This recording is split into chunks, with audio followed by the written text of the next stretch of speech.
Shalom Aleichem. Okay, we are in the second part of the Mishnah. We're in Pirkei, Mishnah Yud. Still in the words of Rabbi Eliezer ben Hurkunus. And the conclusion of the Mishnah says the following. V'have mitchamem keneged uran shel chachamim. And you should warm yourself up opposite, parallel to the fire of the rabbis, of the chachamim. You should be careful with their coals, from their coals. That you shouldn't get singed, shouldn't get burnt.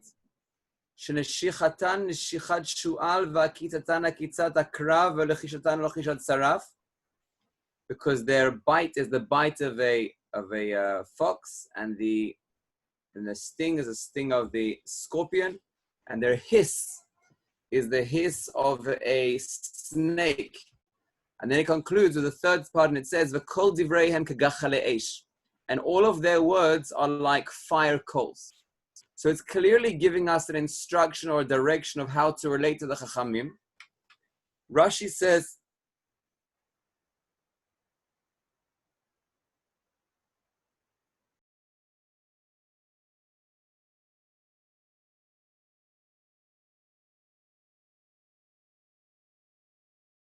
and beyond yeshiva as well. Some people, when they come to yeshiva, then it's an important topic for them to come close and have a kesher with the Rabbanim. Can't hear me? 1 second. Can you hear me now?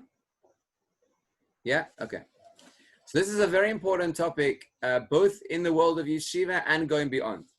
There are some people who come to yeshiva and they have an agenda of getting close to Rabbanim, having chavrusas with the Rabbanim, asking a lot of personal questions with the Rabbanim, and they would define their success about how many personal shafts they have with as many Rabbanim as possible, hopefully in quirky areas, not the regular standard things, because that would be boring. They want to have a real kesher. They would look for questions to find out, to ask, so that they would be able to go up to the rabbi and have something to speak about, as opposed to when they have a question, going and asking rabbi. That's one approach. There's another approach where people come to yeshiva where they basically feel they're independent. They are very happy there are shiurim that take place, and that's where they feel as part of a group that they are receiving from the Rabbanim, but they don't have this great need or desire even. Maybe it comes from a negative place like being shy, or maybe it comes from a positive place, which is wanting to be independent, of wanting to go up to Rabbanim and forming a personal connection. Now the truth is that it's important to recognize both, because either extreme is unhealthy. Like everything we always say in Avodat Hashem, either extreme is unhealthy. The one extreme, we'll go with the second one that we said first, the one extreme of not having a kesher with Rabbanim, of not having a personal kesher with Rabbanim, that's unhealthy. There are sections, and we spoke about this when we spoke about taking advice, but there are certain sections in life where it's very important that you're independent. There are certain areas in your life which you have to recognize your own inner voice and your own inner connection to HaKadosh Baruch Hu. However, the pathway, the channel that we have towards HaKadosh Baruch Hu, which we're going to discuss more as we move on in today's topic, is through the Talmidei Chachamim. This point is especially emphasized in the world of Chassidus, where in Chassidus they see the Rebbe as their pipeline to HaKadosh Baruch Hu. In the Litvish world, we don't take it to such an extreme where we say my avodas Hashem only can go via the path of Rabbanim. We also don't go to the other extreme where we say that I'm totally independent and I don't need Rabbanim. The sources that are brought plentifully in the Hasidic world are Torah sources that speak about how the nefesh of the tzaddik, when it's raised up and it's on a higher level, enables the level of all of Am Yisrael to come to a closer level towards HaKadosh Baruch Hu. So the one extreme of not having a personal connection with Rabbanim, not having who to turn to for advice, not asking Das Torah when there's major questions on the Perek and that are coming up, that's an unhealthy approach. That's a person trying to go alone without Chachamim and in a sense without the connection with Hashem, as we'll describe as we go on today. That's an unhealthy approach, number one. Unhealthy approach number two is what the Mishnah today is discussing. There is a goal where you wish to be close to Rebbeim, but if it's taken too far, then it has the exact opposite effect. And this is what both the Rambam and Rabbeinu Yonah speak about. They say, sometimes when you try and come close to someone, There's a certain place up to which if you come close to them, it's healthy. But then if you try and go beyond that place, not only is it not healthy, the extra portion, but it actually even uproots all the healthy part that you did. Not only does it not get you a step closer, but it actually pushes you further away. Let's read that inside the Rambam. Rambam says, Al tosif litkarev aleihem yoter mima sheyikarvucha. You have to pick up a sense from the Rebbeim about how much they are comfortable with, how much they are willing to bring you in, and go to that place. Shelo tafsid kavanatan b'cha. They won't lose interest in you. V'ta'afoch ahavatam l'sin'ah. Because then their love for you could turn into the opposite. And you won't get from them the desire that you have. So I want to give a mashal. I'm not going to take this example as an extreme, but I don't know if anybody has ever been on a walkthrough of stuff around the kibbutz. You know, when he's walking super fast because he's older and you who are younger and more healthy are struggling to keep up. One of those scenarios there. So you have a question you've been waiting to ask Rabbi Stav, and this is not true just for Rabbi Stav, but he's the most extreme example I have of this. So you're looking forward to asking this question, and you know, you've thought about it a lot, how you're going to say it and how you're going to word it and what it means to you. There's a lot of background to it. And then you ask your question, and then in one line, half of a sentence, Rabbi Stav answers you, and then he just carries on walking, and you're kind of left a little clueless because you know there's more, and you know that it's not so simple. And you have so much more that you want to ask and clarify. Now, this is one of those scenarios where if you leave it, it's a missed opportunity. And often when people come to me and say to me, Sweet, Rabbi Davidson, I have a walk with stuff, I have no idea what to say. Like, can you give me some guidelines of what I should do? So the guideline always is the following. Think of a question that genuinely interests you. And then when Rav Stav gives his answer, say to him, could the Rav elaborate on that? What did the Rav mean by that? Now, when you do that, he'll give this kind of a shrug, which is, oh, you don't get it. Meaning, I was saying exactly the answer that you needed to hear. And if you put in a lot of depth and a lot of thought and amelus, you will see, through contemplation, of course, that everything that you just asked me was deeply answered in what I said. But if you need me to spell it out, then you can't stop, Rabbi Stav. Then for the rest of the talk, he'll be giving mashalim of birds and of Arabs and of Jews from America that he once went to visit, and of trains and of buses and Gemaras and Zohar. Everything will then come in now. And it will be very hard to stop him. And even when he gets to Chad Rochel, you'll be wanting to go for your food. But he's still talking because he has more to share with you, and you're walking with him behind him in the kitchen and coming back and like, wait, Rabbi, food. And you're running off. And what's happened in that scenario? So that was an example where initially you weren't close enough yet. And it was a healthy pushing. It was a healthy continuing the relationship where you pushed further, and he was very willing, extremely willing to open the door to you and share much more of his infinite wisdom, his well springs of knowledge, both of this world and of the next, of other things that you have no clue or you wouldn't expect someone like that to know. So that's a healthy pushing. That's where you're pushing further, which is a healthy example. And there's another example, not of any rabbis that we know, but where a person is annoying and they get under the skin and they go, but they really finished explaining. They really have. But you're like, but did you mean this or did you mean this? And they say, look, I've explained it, and if you think about it, it will be clear to you, and basically leave me alone. Because now you're not thinking, you're being annoying, right? But I've left you with all the information that you need to know. Go contemplate. They go, no, but Rabbi, did you mean like this or like this? And then it makes the relationship with the Rav more distant, because the Rabbi feels that you're not taking his words seriously by contemplating them. You're just using him as an excuse not to think. That's one example, but that's an example of where the very act of you trying to get closer could push you away. So what is the guideline of the Mishnah? Now, from a daik in the Mishnah, it's interesting. Fire has two properties. One property of fire is warmth, and one property of fire is light. Fire gives both of those things, and they're both beneficial to us. But in this Mishnah, only mentions one of them. Have mitchamem keneged oran shel chachamim. You should warm yourself up by the fire of the rabbis. Now, also another diuk is the word keneged. It doesn't say in the fire. That would be painful. It doesn't say you should burn yourself. Rather, keneged, opposite the fire. Opposite the fire. Now, just think about daik in the word mitchamem. So, fire has two properties. And we could say like this. This is based on the Tosfos Yom Tov. There's one element when we come close to Rebbeim, what are we coming to do essentially? There's two different things that we're coming to do. One is that we're coming to learn knowledge, learn information. That's one aspect of what our connection with the Rebbeim is. That's number one. And that one we'll call the light. We were enlightened by the rabbi. The rabbi shed light on the matter. That's the first aspect of what the value of coming close to Chachamim is. But there's another, and what this Mishnah is delineating as more important, or at least it's emphasizing in this Mishnah, value of coming close to Chachamim. And that's not their knowledge. That, in theory, you could pick up in a book.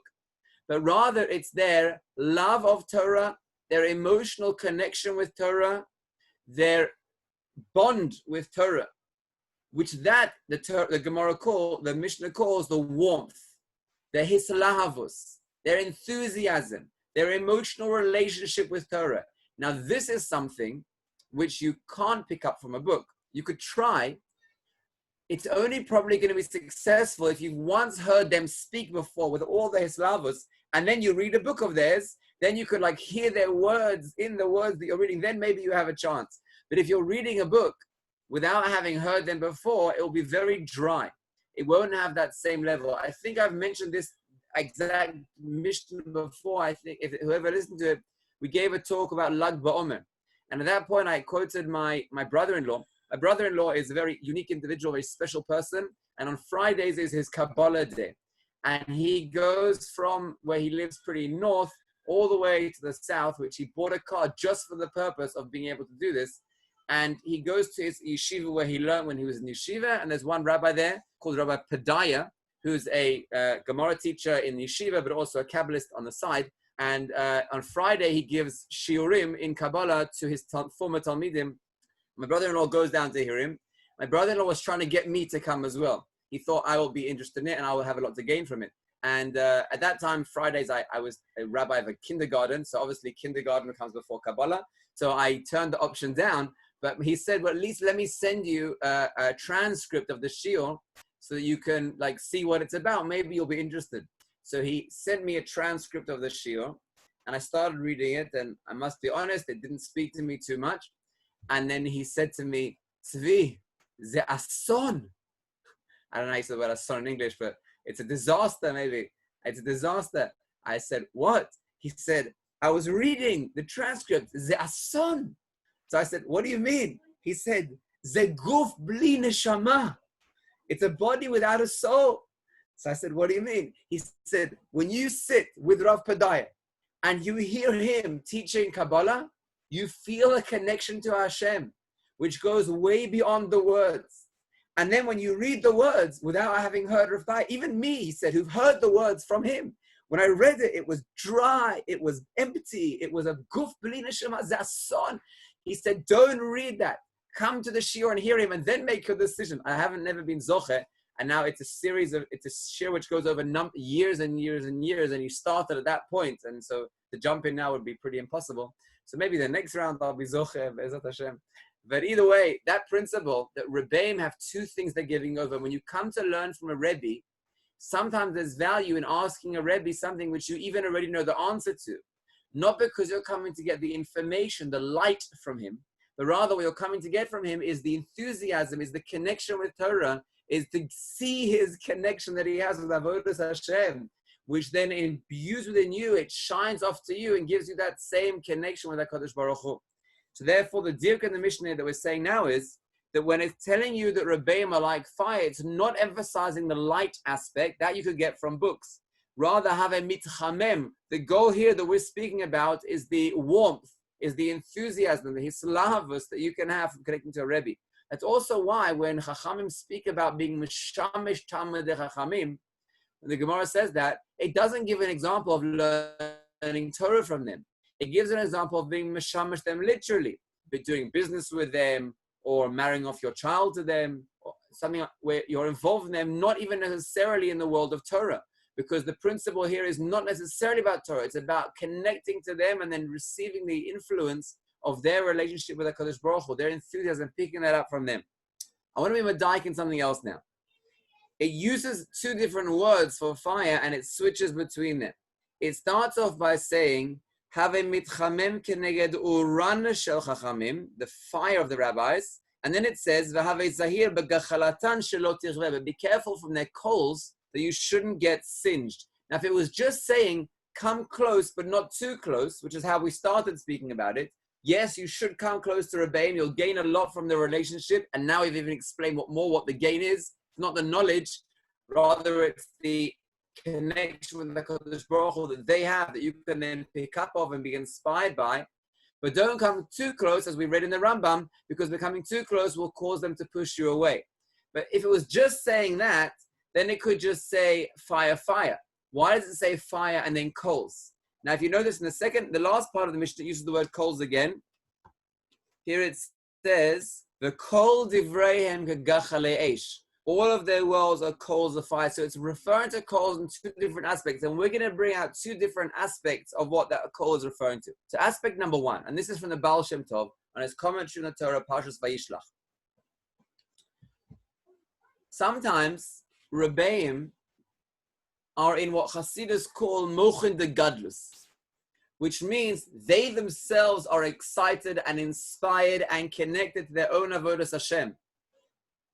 Sometimes even Rebbeim, even great Rebbeim, are in what's called Mochin de Katnus, which means they get stuck on technical details and get caught up in things of the world, this aspect of the world, and at that limited frame of mind that they have at that time, that constricted perspective that they're in at that time, they're not able to see how what they're doing is connecting them back to HaKadosh Baruch Hu.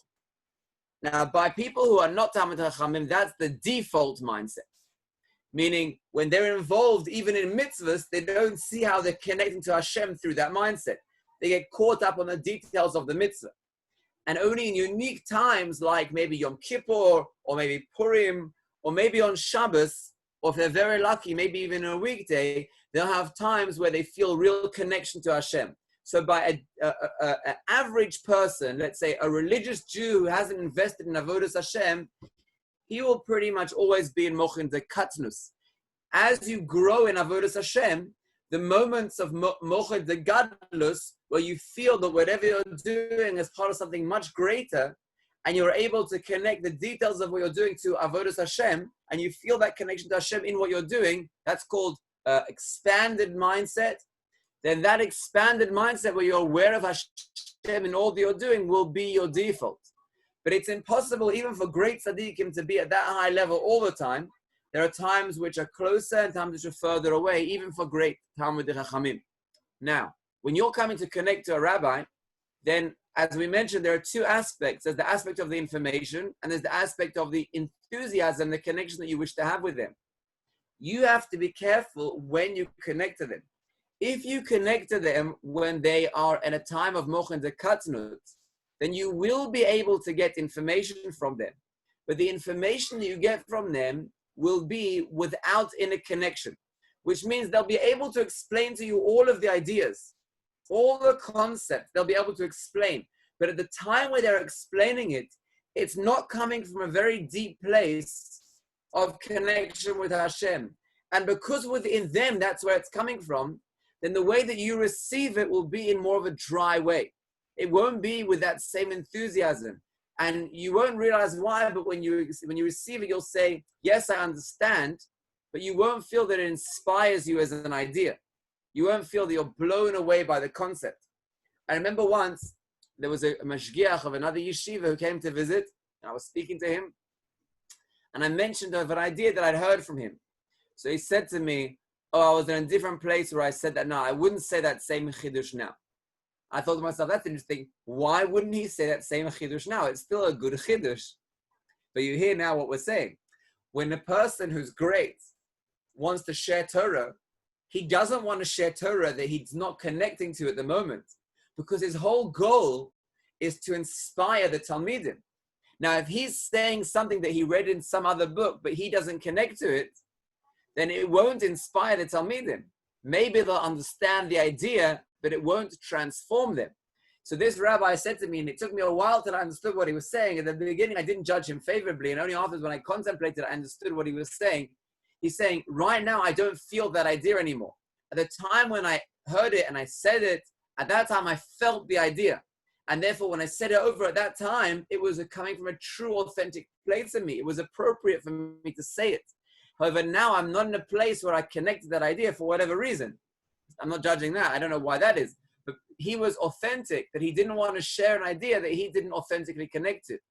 And therefore, as a Rebbe, or as a friend, or as a madrich, or as an older brother, or as a father, when you share ideas, you have to ask yourself, is this something that I'm connected to now? Or am I saying, yeah, I once heard this idea that the rabbi said this and that, and it's connected to that, and that was what I heard. And Now, with the that you say at the end, that's light, but without warmth. Meaning, you're sharing an idea, but it's not coming from a real inner place. Sometimes it's better not even to share it.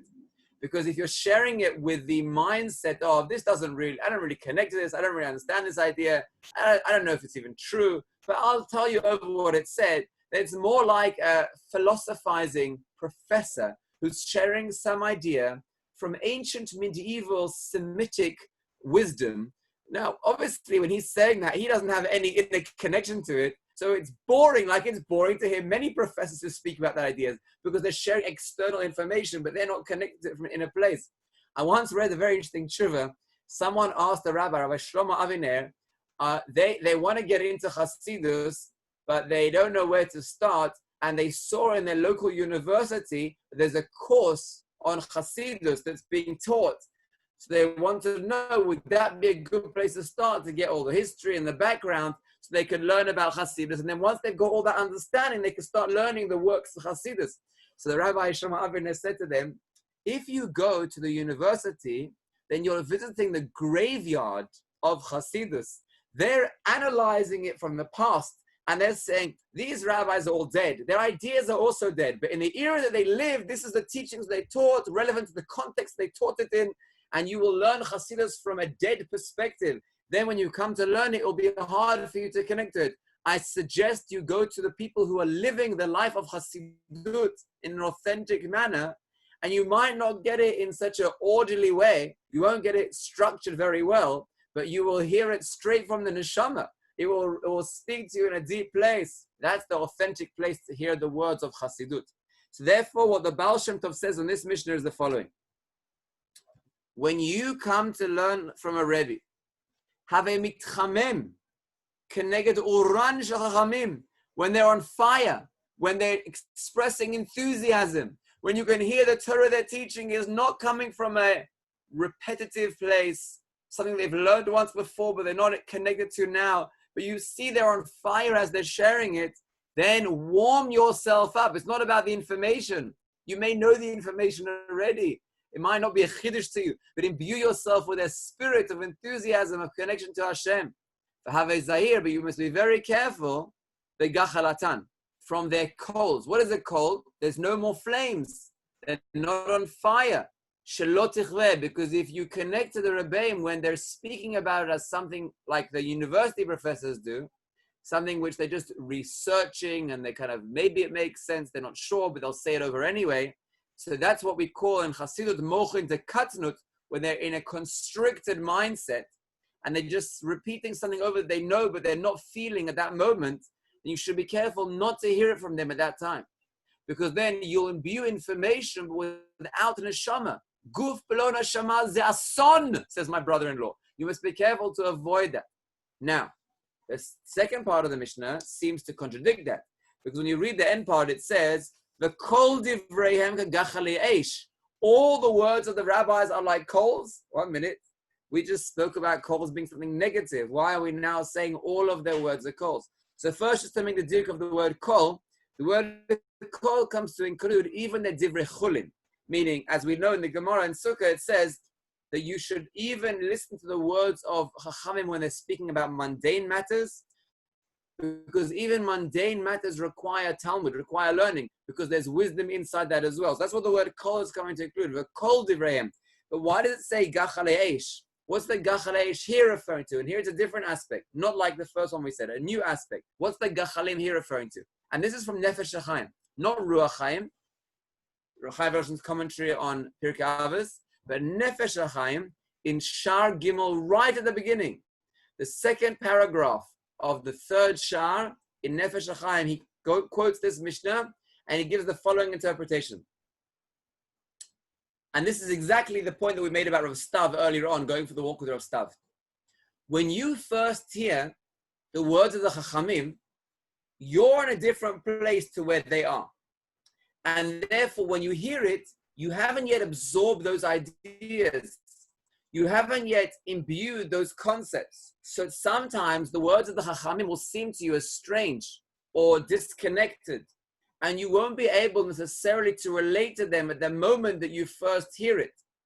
And therefore, there's a danger that you listening to the words of the Chachamim for a first time will rule it out as doesn't make sense, right? Which I'll give you a number of examples of. One, when you first hear Rabbi Stav saying his idea, you might not really hear how his question is answering it. Number two, the example that I just gave of the Mashgiach, that I said to you why he said, I wouldn't say it now, I don't connect to it, which initially I didn't understand what he was saying. I judged him not favorably. But when I contemplated this Mishnah, then I came to a deeper understanding of what he was saying. So initially it looked to me like it wasn't on fire, his idea, but then I understood it. Or other examples that we've quoted Midrashim that Rabbeinu Yonah brings, where the story, the Medrash that he brings doesn't seem to make any sense to us. And we initially contemplated, it seems to be saying the exact opposite message. But with contemplation and with thought, we come to understand it in a much deeper manner. I don't know if you've heard these shirim, but Rabbi Greenberg, the Nasi of the yeshiva, has different styles of shirim. One of his great styles is where he just says, okay, we're going to learn Rav Kook together. And then he takes out a piece of Rav Kook and he just reads and translates the words.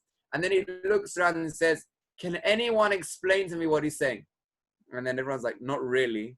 And then he says, just the simple words. Can someone explain to me what he's saying? So eventually someone plucks up the courage and says, he's saying this and this.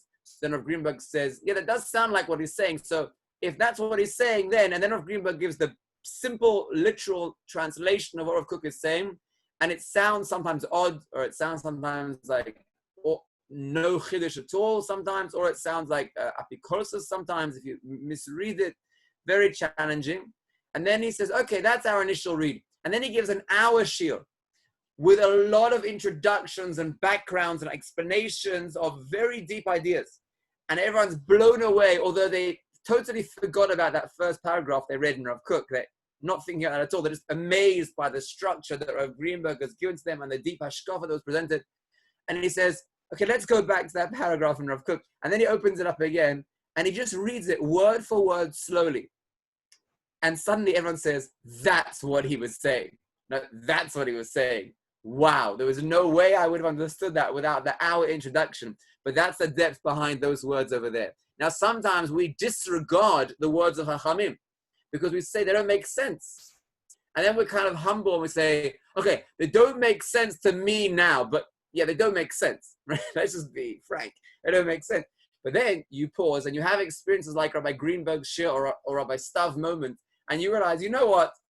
Let's really be humble, because there are often times when I hear something initially and I think it doesn't make sense objectively, but because my mind is so limited that I'm just not open to hearing the greater picture of the idea.